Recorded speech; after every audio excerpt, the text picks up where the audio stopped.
Strap in everyone, this is going to be a long video. We have a lot to go over with GEKISHIN SQUADRA and the send-off fans are giving to Sparking Zero. But first, with all this buzz about the future of Dragon Ball hanging in the air, I wanted to take a moment to get everyone up to speed on the rights issues and where things are possibly heading. So in 2016, Shueisha, the original publisher of Dragon Ball, created something called the Dragon Ball Room. It was a dedicated division set up specifically to handle everything related to Dragon Ball. Manga, anime, video games, merchandise, and more. The goal was to revitalize the franchise and expand it into new media and global markets, basically to make Dragon Ball bigger than ever. They put Akio Ioku in charge, a longtime editor who had worked closely with Akira Toriyama, the creator of Dragon Ball. Ioku had earned Toriyama's trust and was instrumental in managing the franchise during its big comeback. Under Ioku's leadership, the Dragon Ball Room oversaw major projects like Dragon Ball Super Broly, Dragon Ball Super Superhero, and video games like Dragon Ball Z Kakarot and Fighters. He wasn't just approving projects, he was shaping the modern era of Dragon Ball. Toriyama had complete trust in Ioku, and Ioku honored the will of Toriyama. They basically communicated so much, Ioku became an extension of Toriyama, always committed to honoring his vision no matter what. But then things took a turn in 2022. Reportedly, Ioku was disliked by some other people in Shueisha due to his, quote, condescending attitude. Not much more was said about what made him condescending, but I digress. Ioku was very frustrated with Shueisha's handling of the IP and desired more anime and video game content to be produced than what was already being put out. So, he approved a Sandland movie, another Toriyama IP, without getting the green light from Shueisha's top executives. This caused serious tension. There was also the matter of artificial intelligence, which Ioku was not a fan of. As a result, Shueisha tried to reassign Ioku to a non-Dragon Ball position. This was something Toriyama did not approve of, as Ioku was Toriyama's eyes and ears inside Shueisha. He was essentially an extension of Toriyama himself. So, instead of stepping aside, Akio Ioku resigned altogether in 2023 and launched a brand new studio, Capsule Corporation Tokyo. He brought several Dragon Ball Room staff members along with him. This was reportedly done with Toriyama's own knowledge, as when he was asked about this whole ordeal, Toriyama simply stated the company name was Ioku's idea, and not his own. Shueisha, under the leadership of President Maru Horiuchi, has maintained control over the rights to the Dragon Ball manga. However, Ioku's departure and the establishment of Capsule Corporation Tokyo has led to a division of responsibilities, with Ioku's company reportedly handling anime and video game adaptations. This has caused confusion among stakeholders, including companies like Bandai Namco, about whom to consult for various aspects of the franchise. President Horiuchi's attempts to reconcile with Toriyama, including a personal visit, were unsuccessful, indicating deep-seated disagreements about the franchise's management. Even big companies like Bandai Namco have been caught in the middle, unsure of who to talk to for what. It's a fragmented system and it's slowing everything down. Now there are two companies in charge of Dragon Ball, Capsule Corporation Tokyo, in charge of video games and anime, and Shueisha, in charge of the manga. Meetings about Dragon Ball were formed with both parties in attendance, making the coordination extremely stressful. Despite this, to make matters even more complicated, Akira Toriyama passed away on March 1st, 2024 from an acute subdural hematoma. He was 68 years old. His death shocked fans around the world, and it's also intensified the uncertainty around Dragon Ball's future. The Super manga was put on hiatus, and now there's a tug of war over the franchise. Shueisha still owns the rights, but that's only to the manga. Control over anime and video games is contested between them and Capsule Corporation Tokyo.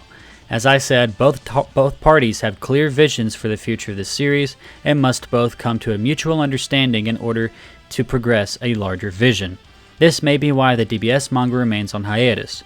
But it appears it did not alter Ioku's plans too much, as Dragon Ball Daima, which he was the executive producer for since it started development after Dragon Ball Super Superhero, still released with no issues.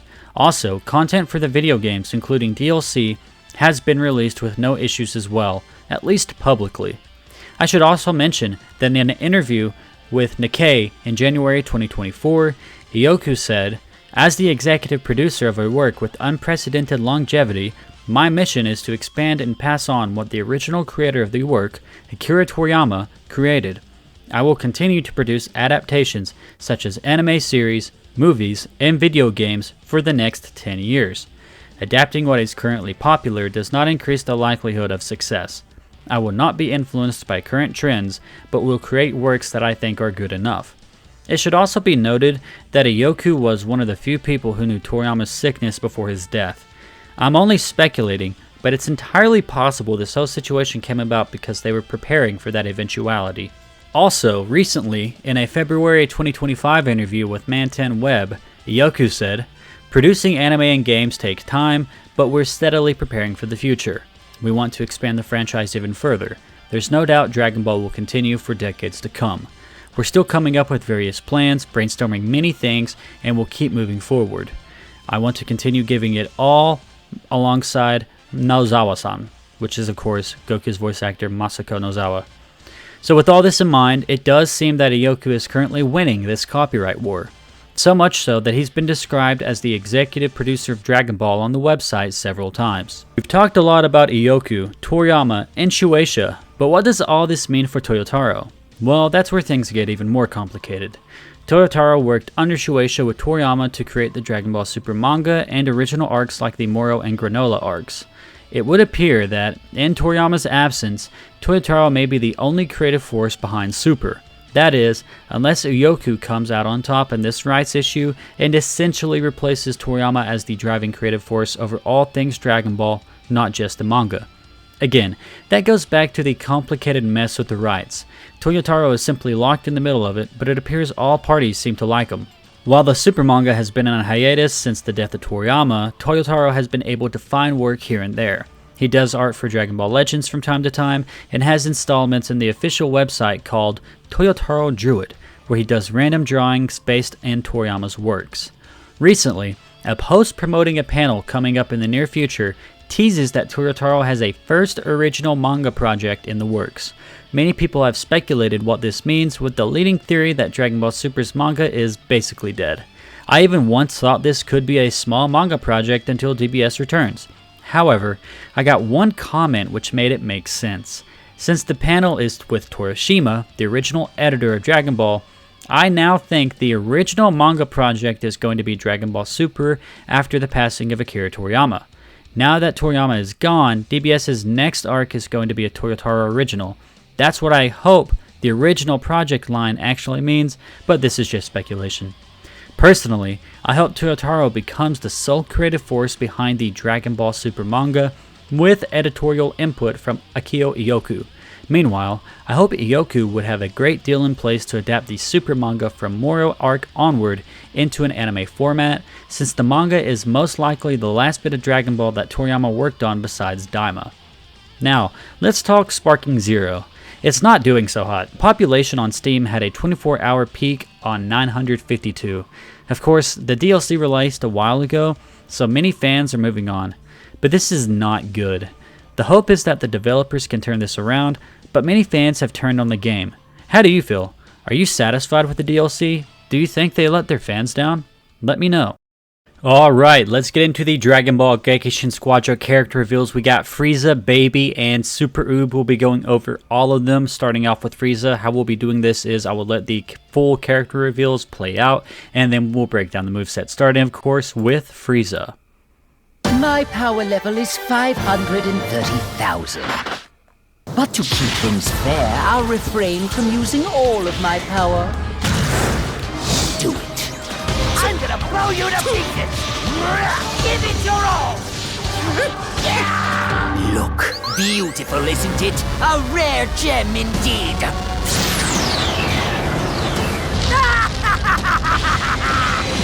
Zarbon, Dodoria, it's time. Freaking amazing. So of course, GEKISHIN SQUADRA always coming with the beautiful animation. So Frieza first form will be technical. Keep in mind, this specifically says first form Frieza, so we'll probably get maybe final form Frieza who can transform into Golden Frieza, I'm assuming. Concept, move around the battlefield with your subordinates, Zarbon and Dodoria, sorry, tongue-tied there. Command both of them strategically to dominate the map. So, I saw some people complaining about this, that Dodoria and Zarbon aren't going to be their own characters, but I think this is a fun way to incorporate them. Very creative. Increases movement speed during high-speed flight and prevents flight from being interrupted by an attack. Effect will expire after being hit by an attack, but this effect can be used again after a certain amount of time. So what I find interesting is that the passive is taken specifically from the reveal scene of Frieza during the Namek Saga whenever they're all speeding past Gohan, Krillin, and Bulma. So that's pretty cool that they're referencing that with Zarbon and Dodoria alongside Frieza. So that's probably where the entire character concept is coming from.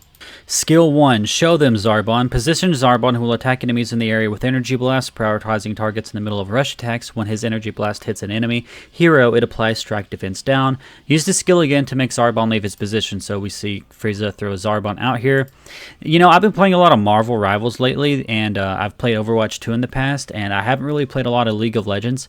This is kind of like a Namor or Torbjorn kind of thing, right? So he's basically throwing Zarbon down kind of as a turret, but not really, and then Zarbon returns behind him. Okay, Dodoria. Dang, okay. Dodoria has a pretty cool attack here. So, Skill 2. Position Dodoria, who will attack enemies in the area with lunge attacks, prioritizing targets in the middle of rush attacks. When his lunge attack hits an enemy hero, they are forcibly moved. Use the skill again to make Dodoria leave his position. So, there he goes.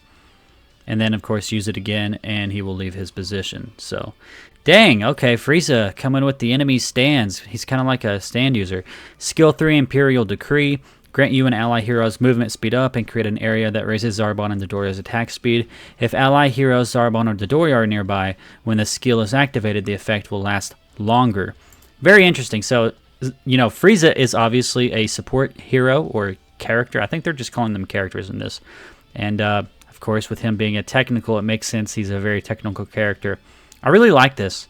A very creative way to incorporate Frieza and his subordinates. Okay, and then, of course, Frieza's iconic supernova. Drop an enormous energy blast. Charging the attack increases the size of the energy blast, improving range. All enemies in the super attack AoE will be afflicted with all attack down. So you're going to get a nerf to your attack if you're caught in the supernova. Which makes sense. I mean, you're getting attacked. Holy smokes. Yeah, I guess that's when you charge it up. Okay. Alright. Looks like that was Frieza. Next, let's take a look at Baby. Perfect. Your body is mine for the taking. I'm borrowing this. There.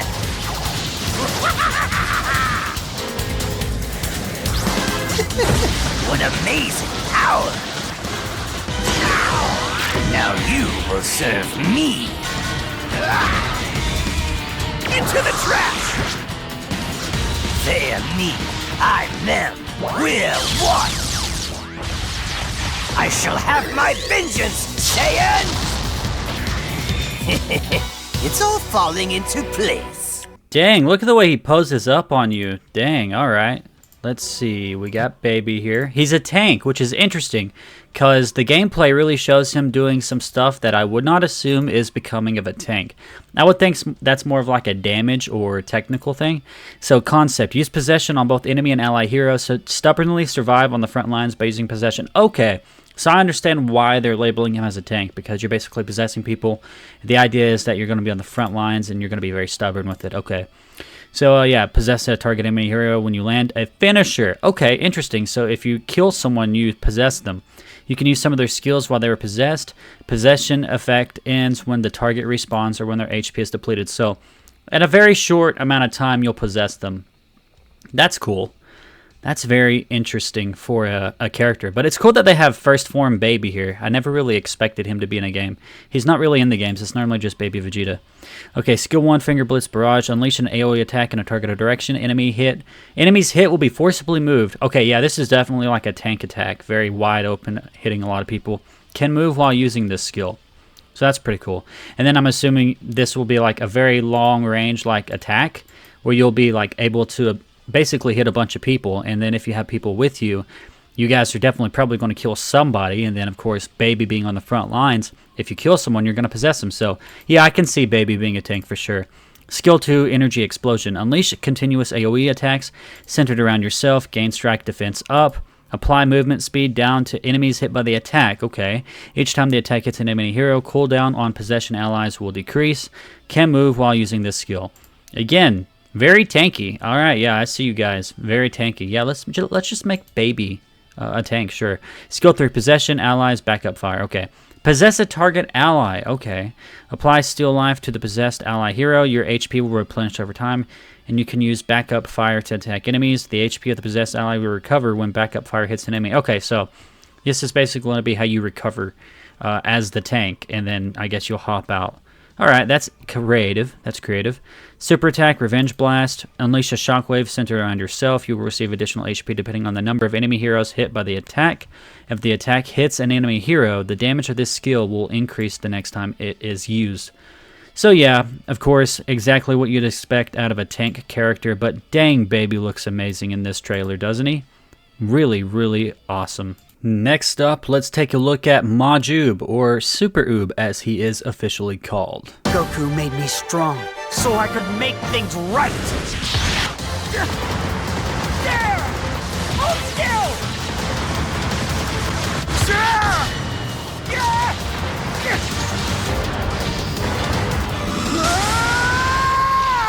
I won't lose!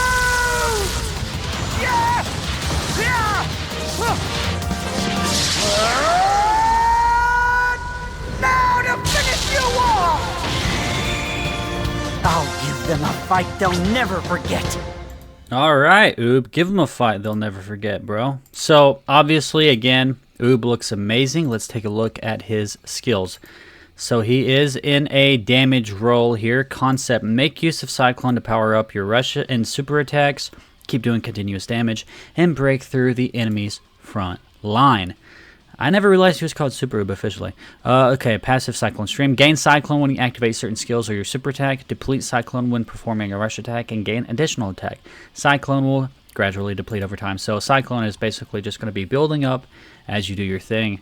And then, of course, you use attacks that'll deplete it. Okay, basic energy resource stuff. Skill 1, Rage Barrage.